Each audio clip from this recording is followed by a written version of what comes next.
Hello mga kapars, meron na tayong unboxing reels ng ating iPhone 14 Pro. Ito lang, simula tayo sa ating iPhone 14. Ito ang, ano ba ito? Ito yung karton na makikita ninyo na iPhone 14. Yan, makapalang box sa normal na iPhone. Ngayon, bakit hindi ako bumili ng iPhone 15 na September 1 na ngayon, pero iPhone 14 pa rin ang binili ko. Kasi mahal ang iPhone 15. Unbox reel. Makikita nyo dito, pag hindi ito open, means to be hindi pa ito nabubuksan. Kaya bubuksan na natin guys, iPhone 14, made in California. Ayan na. And dalawa po yung sticker niya dito sa likod, mga kapars. And so, charan!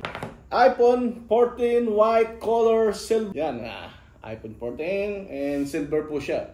Silver po sa tabi and tatlo na yung camera. Kaya nga iPhone 14 Pro. Meron dito, yan, meron pring wire lang. Wala na yung, pero nagbigay naman sila ng pring adapter.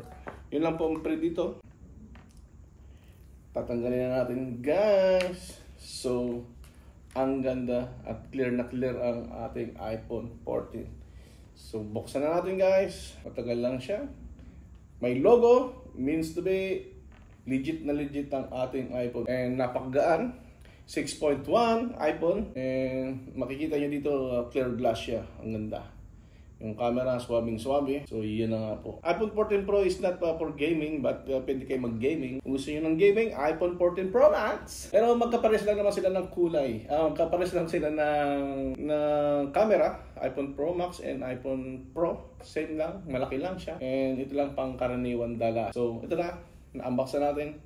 Siya nga pala, meron tong pre. Pero wala. May pre sticker. Power bank. May pre po yung tindahan. Kaya yung power bank may pre and adapter. Yan. Normal lang po sa iPhone 14. iPhone ay only wire and phone. That's it mga kapars. Let's get out!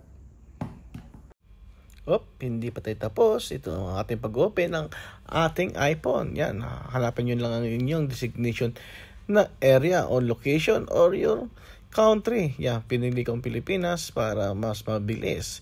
Yan. Continue lang hanggang sa lumabas ang Wi-Fi. I-press nyo lang ang Wi-Fi at i-connect nyo sa Wi-Fi bago kayo mag-continue.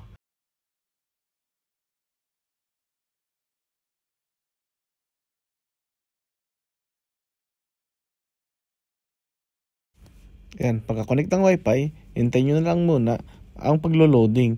Masyado matagal to, pero hintayin nyo lang at magbubukas din siya. Lalabas ang Face ID. Pagkatapos ng Face ID, create kayo ng passcode, ang inyong password ng inyong mobile. Tapos ito, yan, pili lang kayo kung mayroon kayong backup, may luma kayong iPhone na pwede nyo i-extract sa inyong bagong mobile. Kung wala naman, dire-diretso lang hanggang sa magbukas ng iyong iPhone. Tapos, maglagay kayo ng Apple ID nyo. So, yan, Apple ID. Create kayo ng bago nyong Apple ID. Kung meron kayong existing Apple ID, pwede naman yung gamitin. Automatic naman siya mag-update. Yan, FaceTime kung gusto nyo i-set up or maybe, sunod na lang, pwede naman yung i-cancel. So, yan, pwede nyo escape nyo. Gusto nyo escape, sige lang, escape nyo na yan. Kung gusto nyo baguhin, susunod na lang. So, ito na, welcome iPhone na. I-try natin ang camera natin. So, ito yung camera. Tingnan natin kung gaano kaganda.